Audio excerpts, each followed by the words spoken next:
Hello again. This is Rich Troxler, aka Rich Trox, and welcome to the long overdue fourth installment of my surf fishing video series. If you haven't already done so, it would be beneficial to view the first three videos of this series prior to viewing this one. It might be helpful in understanding some of the concepts presented in this video. And now for the disclaimer. The information provided on this video is based solely on my own experiences and should not be considered the be-all and end-all of fishing. It is intended solely to stimulate thought, provide direction, and encourage experimentation, in the sincere hope that it may be of help to you on your surf fishing journey. End of disclaimer. In the first video of this series, Developing Effective Strategies, I laid out the 4 components needed for developing effective surf fishing strategies.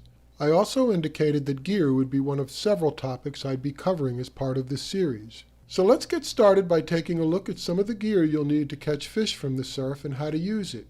It should be noted at this point that while you can use fly fishing equipment to fish from the surf, I will not be discussing fly fishing gear or techniques in this video. So with that said, here's a list of topics I will be covering.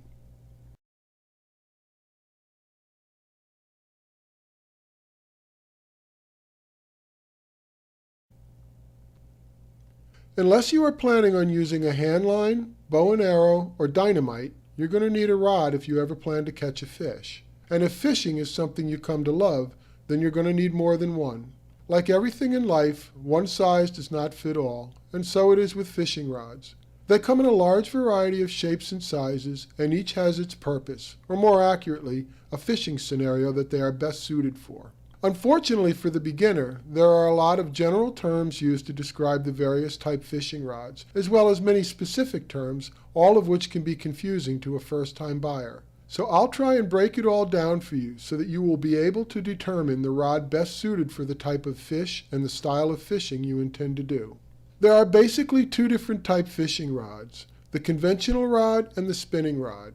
It should come as no surprise that conventional rods are built for and intended to be used with conventional reels, and that spinning rods are built for and intended to be used with spinning reels. These 2 types of rods and reels have significant differences, which I will cover later in this section. But first, let's take a quick look at a fishing rod and get some basic terms out of the way.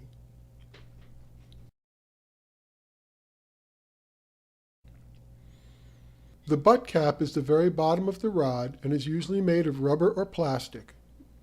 Grips are where you hold the rod and are typically made of cork, EVA, or Hypalon. Reel seats are threaded fixtures that attach the reel to the rod. Butt wraps are decorative, but don't affect the action of the rod. The butt is the lower section of the rod blank. The butt guide is the very first line guide on the butt section of the rod. On spinning rods, the large first guide is sometimes referred to as the gathering guide. Line guides do exactly that. They guide the fishing line from the tip top to the reel. Guide wraps are the thread wrappings that hold the line guides in place. They are finished off with epoxy to keep them in place and protect them from the elements. The tip top is the very last line guide at the very tip of the rod. There are 3 general categories that are often used to describe fishing rods. The first category is freshwater rods. These are rods that are relatively short in length, typically 5 to 7 feet, and are designed for casting light payloads and catching smaller sized fish. The second category is boat rods. These are rods that are also relatively short in length, typically 6 to 8 feet, but are designed for vertical fishing and are strong and stout for catching large fish. The third category is surf rods. These are rods that are longer in length, typically 9 to 13 feet, and are designed for casting payloads a long distance from shore. While most older fishing rods were made of fiberglass, the majority of modern-day fishing rods are made from graphite or some composite thereof, and are categorized by length, lure rating, and taper. It is the combination of these 3 characteristics that determine what the rod will be used for and how well it will do the job. When considering the length of a fishing rod, you are actually thinking about leverage and practicality. The short version of leverage is that the longer the rod, the more leverage you have on your payload, which is your bait and sinker combination or your plug, and the more leverage a fish can have on you. So with longer rods, you can cast payloads farther, but have a tougher time getting the fish in. This is not entirely accurate, but it's close enough for this discussion. Conversely, the shorter the rod, the less distance you can cast a payload, but the more leverage you have on getting the fish in. So in practice, a short heavy rod is great for pulling big strong fish out of ocean wrecks when fishing vertically from a boat. But for casting a chunk of bait and an 8-ounce sinker to a trough 100 yards from shore, not so good. The other side of that coin is that trying to bring a 13-foot fishing rod on a crowded fishing boat is not going to make you any friends and won't give you the leverage you need to pull big fish out of ocean wrecks. And lastly, the short, lightweight rods typically used to catch freshwater fish are useless for either of those scenarios. Lure rating is typically expressed in a range of ounces and indicates the optimal payload weights that the rod was designed to work with. You can generally get away with exceeding the rating a little, but you should really try to make sure your payloads stay within the rod's stated range. Most fishing rods have one of three basic tapers. These are fast, medium, and parabolic. A rod with a fast taper is fairly stout from the butt to about 2/3 or so up toward the rod tip. The rod then becomes more flexible from that point up to the rod tip. A fast taper gives a fishing rod a stronger butt area for leverage and the ability to snap cast, which will be explained in another video on techniques. A rod with a medium taper is also fairly stout in the butt section, but begins to have more flex from around halfway up the rod to the rod tip. A medium taper gives a fishing rod a stronger butt area for leverage, but more overall flex, which can help keep fish from throwing the hook. Like the name implies, a rod with a parabolic taper has a more uniform bend throughout the entire length of the rod. As such, they can take longer to load up during a cast and have an entirely different feel than rods with a fast taper. Parabolic tapers are common on older fiberglass rods from Lamy-Glass, but are not really part of the modern surf fishing rod design paradigm anymore. Most decent fishing rods have a label on the butt section, just above the upper grip. The label contains information on it such as the manufacturer, the product name or family, the model number, length, lure rating, line rating, and sometimes the taper. This information is important to know when choosing a fishing rod. As mentioned earlier, there are basically two different type fishing rods, the conventional rod and the spinning rod. Let's take a look at conventional rods first. The most notable feature of conventional rods is that the reel and the line guides are mounted and fished on the top side of the rod. Another noticeable difference is that the line guides are smaller, closer to the rod, and more uniform than on a spinning rod. The reason for this is that conventional reels mount closer to the rod blank, and the fishing line basically comes off the conventional reel spool and into the guides in a straight line. And lastly, conventional gear is fished opposite hand from spinning gear, meaning that for a right-handed person, you hold the rod with your left hand and crank the reel with your right hand. Here are some general terms used to describe the various classes of conventional rods. Smaller and lighter size conventional rods are frequently referred to as bait casting rods or bait casters. These are the rods you see a lot of the largemouth bass pros using on those TV fishing shows. Conventional rods in the 5 to 8 foot range that are heavier in construction are often called boat rods. This term was used earlier in the video. Their construction can range from moderately heavy to extremely heavy with roller guides, like those used on the TV show Wicked Tuna. Long, heavy-duty conventional rods in the 11 to 13 foot range designed to cast payloads up to 12 ounces are sometimes referred to as Hatteras heavers or just plain old heaver. This one is a custom rod built by Southside Custom Rods. It is 12.5 feet long and rated for 6 to 13 ounce payloads. With spinning gear, the reel and line guides are mounted and fished on the bottom side of the rod. Also, the line guides are mounted further from the rod blank and are much bigger in the butt area than guides on a conventional rod. They get progressively smaller as they move toward the tip top. The reason for this is that spinning reels sit farther from the rod blank and line comes off and goes back on the reel sideways in coils. And lastly, spinning gear is fished opposite hand from conventional gear, meaning that for a right-handed person, you hold the rod with your right hand and crank the reel with your left hand. That pretty much covers rods, so let's take a look at reels next.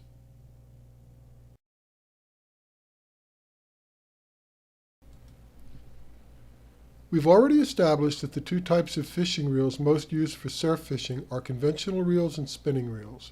There are major differences in the way they are constructed and how you use them, and they both have their pros and cons, so most people who fish seriously have a healthy selection of both. In mechanical terms, conventional reels operate entirely different than spinning reels. Conventional reels can also be referred to as revolving spool reels, and that is an accurate description of how they work. The short version is that conventional reels have a spool that line comes off of or is wound onto. The spools on most modern reels are made of graphite, but older reels use stainless steel for their spools.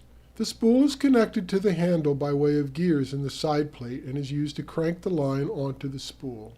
The two most common specifications for conventional reels are the gear ratio, which indicates how many times the spool rotates for each full crank of the handle, and line capacity, which indicates how many yards of various test lines the spool is designed to hold. The spool is put in and out of gear with the release lever. When the lever is positioned in one direction, the spool rotates freely, also called free spool, and line is allowed to come off the spool and through the rod guides. This is the position used for casting payloads.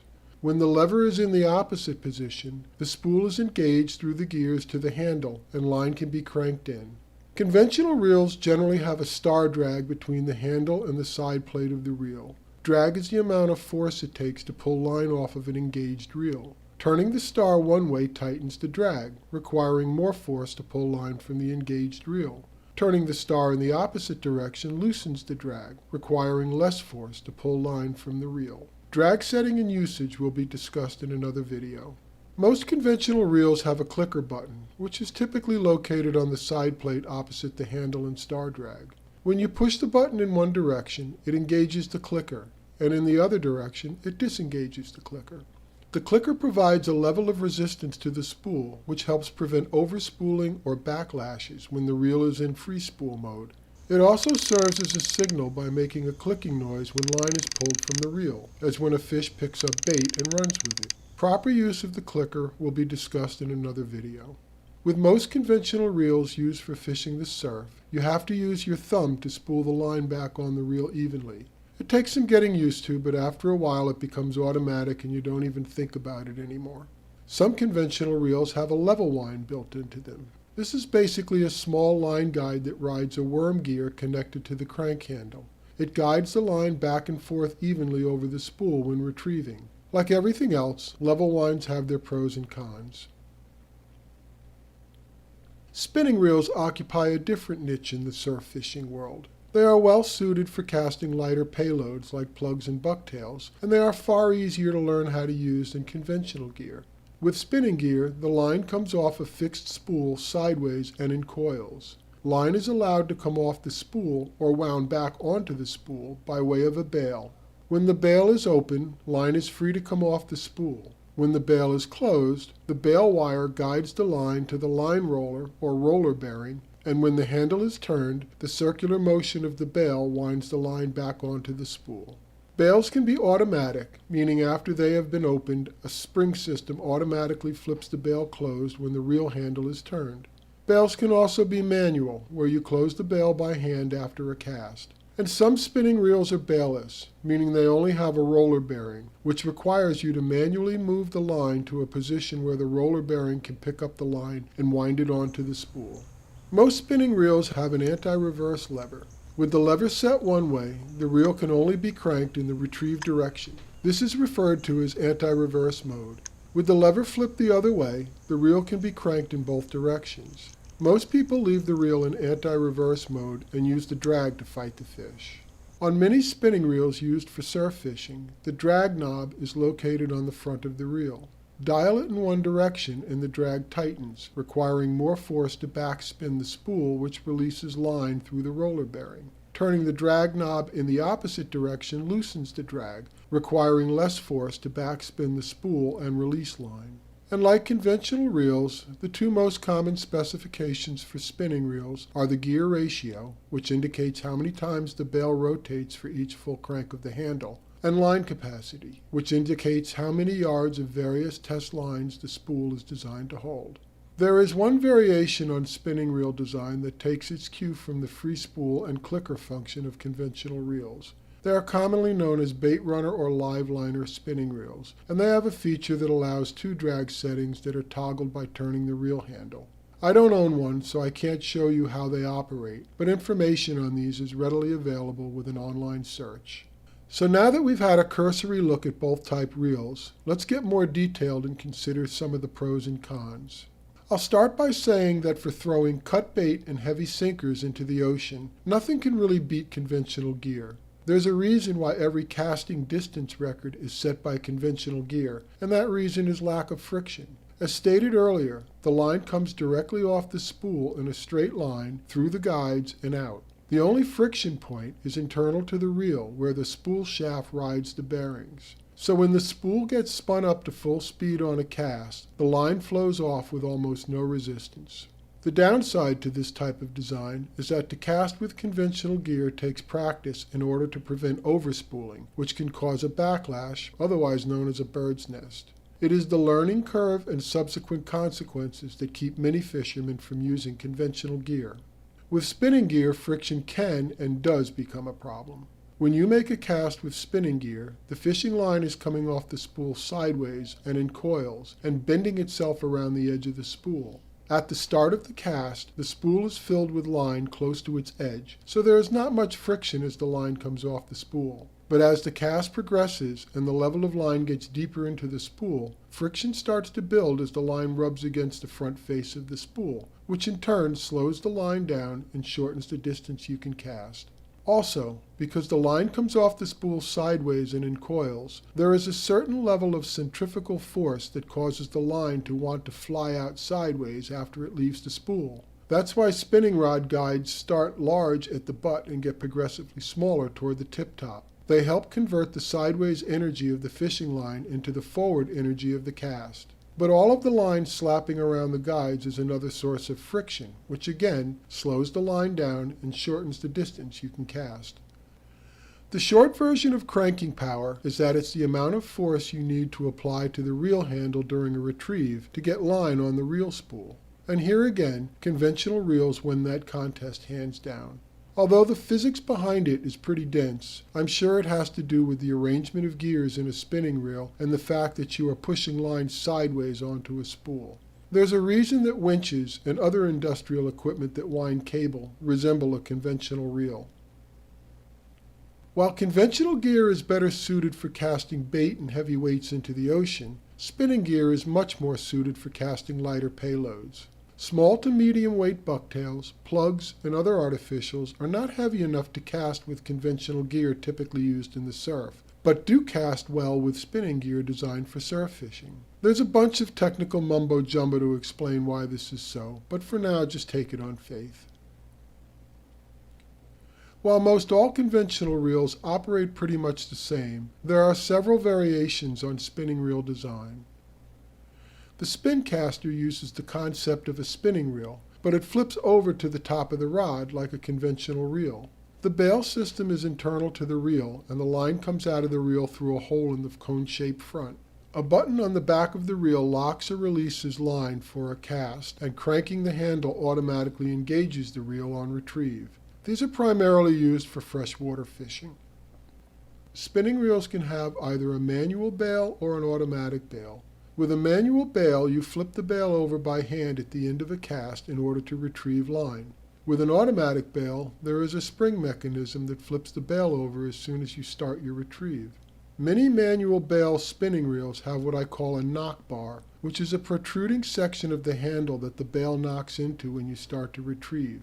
This causes the manual bail to flip over, kind of like a poor man's automatic bail. Don't use this. If you buy a manual bail, flip it over by hand. The reason for this is part of the pros and cons of these two design features. With spring-loaded automatic bails, two things can happen and do happen. The first is that you may bump the reel handle during a cast, which immediately flips the bail over. The result is usually a lost plug from the line breaking off, or worse yet, the plug snaps straight back at you and buries the hooks in your face. The second thing is that automatically flipping a bail over and retrieving will cover line loops on the spool. This can cause line knots on future casts, particularly with braid or new mono fishing line. With a manual bail, you flip the bail over by hand at the end of a cast and then pull on the fishing line to release any line loops that may have developed on that cast. Also, manual bails do not flip over during a cast like automatic bails do, even if you bump the handle. You have to be very clumsy to flip a manual bail over mid-cast. And then there's the bailless fishing reel, the latest fad in spinning reels. Like the name implies, bailless spinning reels don't have a bail, only the roller bearing. To make a cast, you manually remove the line from the roller bearing. After the cast, you manually place the line in way of the roller bearing as you retrieve, and the roller guide picks up the line as it passes by. It takes some getting used to. There are a few good reasons for going bailless, but those reasons mostly belong to a select group of hardcore surf fishermen who fish from surf-pounded rocks that they swim or wade out to. Not having a bail on your reel under these conditions is one less thing to break when you get knocked off a rock by a wave, and it's a valid argument for going bailless. But for the rest of the surf clan, it's just a pointless fad, and one that can be dangerous to others. While many claim the reason they use bailless reels is because there's no bail to accidentally flip over during a cast, I've seen way more accidents and lost plugs caused by the line catching the roller bearing during a cast. And I mean way more. I've even been hit in the head by a bucktail from somebody else's cast, thanks to a bailless spinning reel. I've been using manual bails for over 40 years and have never had one flip over on me. So yeah, it's safe to say that I'm not a fan of bailless reels. Bait runner spinning reels are a great idea for those who want to fish bait from the surf but don't use conventional gear. I don't own one, but the basic idea is that there are two different drag settings. After you make a cast, you set the reel in bait runner mode, which is basically a light drag setting, so that when a fish picks up the bait, it can run with it, much like a conventional reel in free spool with the clicker on. When you pick up the rod and start reeling, the reel switches to standard mode with a different preset drag setting. No need to tighten drags or mess around with anything, just start cranking. Both conventional reels and spinning reels come in a large variety of sizes and price range also. So somewhere there is a reel suitable for the type of fishing you do. So let's take a look at the fishing line you put on those reels next.